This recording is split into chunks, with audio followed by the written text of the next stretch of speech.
Okay, so repeat after me. Je Je m'appelle. m'appelle. Great. Okay, faster. Je m'appelle. m'appelle. Je m'appelle. Me poo-poo. Damn right, it's time for yet another top and absolutely broken build. And if there was any doubt as to where Blizz got their inspiration for the Cringeborn, then this should settle it. Either way though, there is a new top dog build in town, and it's Payback. What's absolutely lovely about this skill though, is that it's a guerrilla skill, meaning we can finally pay back for the atrocities done to our beloved Harambe. Now, I believe that this could potentially be the best build in the game. And why is that? Well, for starters, we can abuse every tech in the game that the top streamers use to hit for quadrillions. But on top of that, Payback is a potency skill as well as a core skill, meaning we get one additional skill tag that the regular core skill doesn't, and we in turn get the ability to benefit from more strong passives in the skill tree.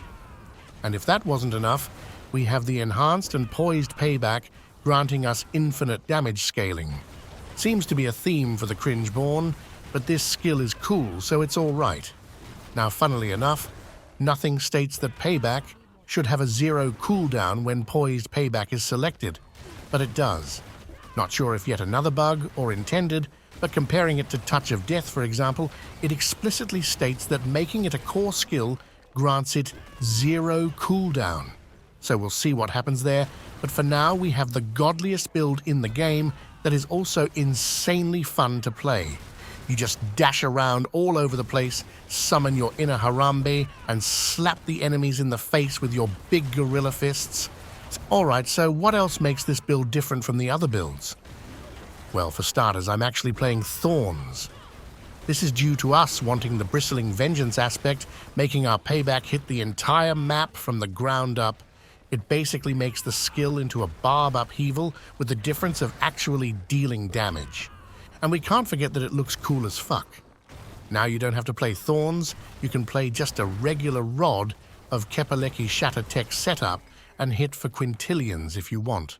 But I'm not interested in pit pushing, rather I enjoy some good old speed farming. But you do whatever the hell you want, I'm not your dad. I'm merely your big dick senpai. Okay, so let's check out the gear and aspects, shall we, making this build work. If you want to go into all the details of every passive and skill, then I have a video for that in the description. This video will rather just focus on getting you copy-pasting so you can get up and running quickly. Starting us off, I love playing with the Shaco. This is due to it granting us a bunch of cooldown reduction along with skill ranks that we can combine with Prodigy's tempo to instantly reset all of our cooldowns. It's amazing for speed farming, but we lose damage. So for Big Damn, you should be looking for something like this with the apprehension aspect on it, and you'll deal just enough damage to make some great YouTube thumbnails. The resilient stacks here can be found here in the skill tree and grants 5% max life per rank. Interesting. Just got a deja vu of the Barb, having this passive and it being too broken for us to temper it. Must be a mistake, right? Anyhow, next up is Shroud of False Death. This is by far the best Uber in the game currently, partially due to the skill ranks, but also due to the all stats that basically sorts out the Paragons.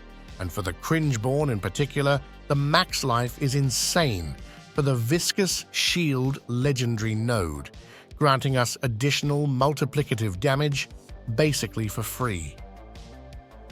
Next up, we have the gloves. These are basically dog shit for this build. The only thing you actually want here is chance to make enemies vulnerable. Other than that, you should grab some attack speed and max life. As you can see, my gear is pretty mid compared to the big schlong streamers. Despite this, I've been hitting for a buttload of trillions. Either way, grab Redirected Force aspect and pair it with the Interdict aspect for a huge damage multiplier. And hopefully, I'll get these aspects maxed out after another 500 hours of gameplay. Am I right, folks? Crying in silence. Here you also want to temper on maximum resolve stacks and focus on those lovely basic skill ranks. When it comes to the armor and resistances, I'm far from capped on the resistances. This is due to me not giving a shit. I'm literally running around with 50,000 effective life and insane amounts of damage reduction.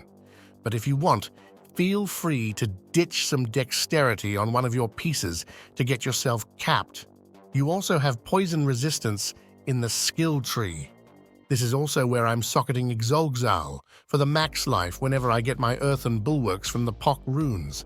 As we'll spend a gazillion resources, you get this every internal cooldown of earthen bulwark, which should be 1 second. Next, we have the duelist aspect, which we use for huge amounts of attack speed, along with some lovely passives in the skill tree.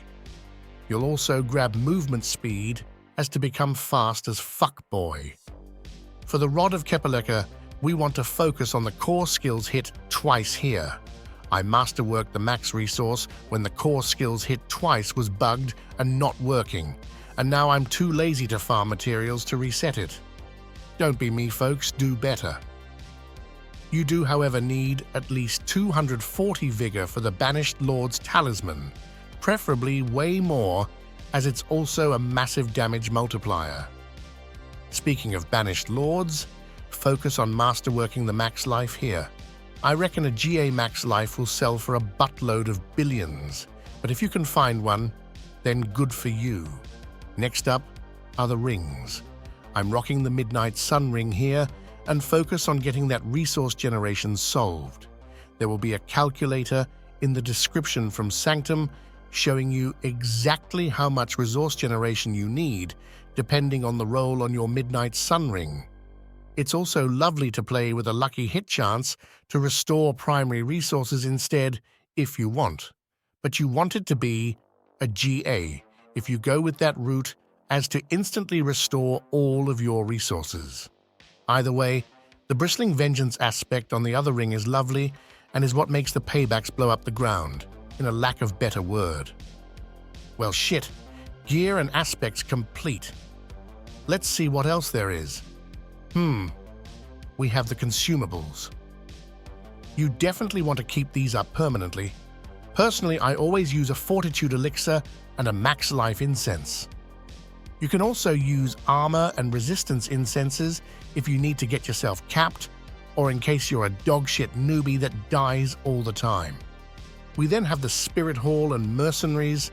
We're going to rock the Jaguar main hall as long as it's bugged, and we need the Jaguar second Spirit Hall as well for the ferocity.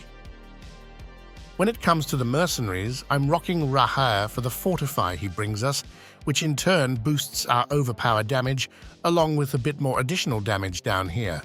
For the Reinforcement, the Cannibal Baddie brings us some additional attack speed. Damn, son, you still here, huh? Get out of here, man.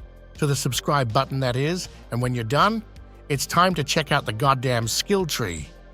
Yeah, I'm waiting. Do it right fucking now. Nicely done.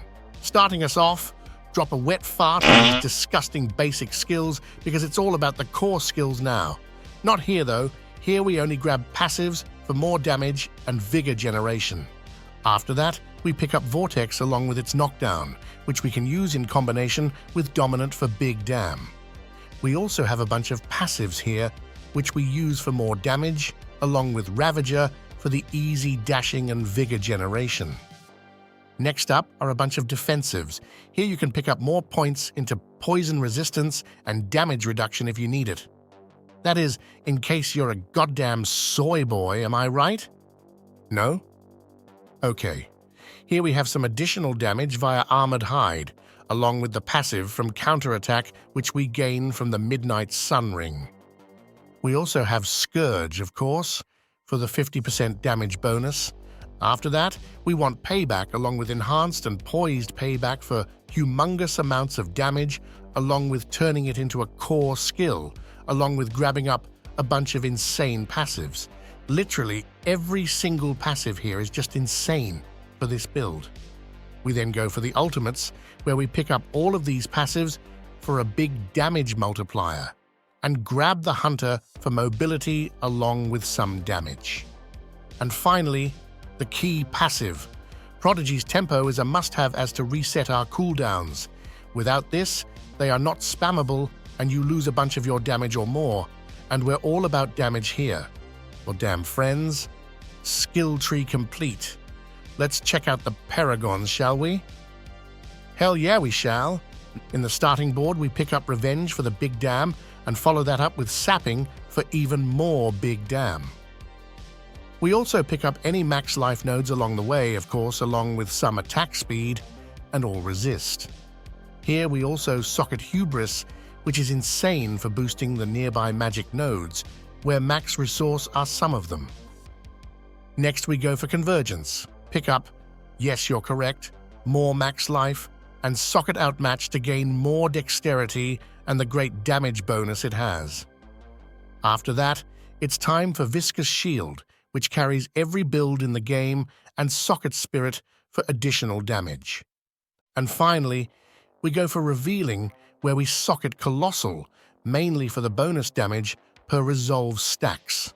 Using this Paragon in combination with Shroud of False Death should get you all of the lovely rare nodes apart from 2 that I don't really give a shit about. Feel free to play around with the Paragons though as you want. It doesn't matter a whole bunch, and everyone is pretty much running the same boards this season. Alright friends, we successfully completed the Paragons as well. And now it's finally time for what you've all been waiting for. Damn right. It's finally time to get hecking good at this game. Fortunate for you, this build is fucking brain dead, not unlike all the other Spiritborn builds. We have Scourge, Armored Hide, and Ravager. All of these are used as soon as they're back off cooldown. You do preferably want to actually hit the enemies with Scourge though, but if you're completely buzzed out of your mind, then it's not a massive DPS loss if you miss. For the other skills, you want to use the Hunter pretty much as frequently as possible as well, but mainly for mobility. It is indeed possible to swap out Vortex for Saw if you need more mobility, but if you're rocking Shaco and the Hunter, then those are definitely enough to keep you going. And speaking about Vortex, it's just an amazing skill. You use it, gather up enemies, and blow them up. The only difficult thing about this build is that you actually want to aim your Payback to hit the enemies. But you've had 69 years of aiming your piss at the toilet bowl, so hopefully you can succeed at this too. You then just summon your inner Harambe and punch the enemies to death with Payback. Easy, huh? Hell yeah, it is. Now go have some goddamn fun, will you? And I'll see you in the next one.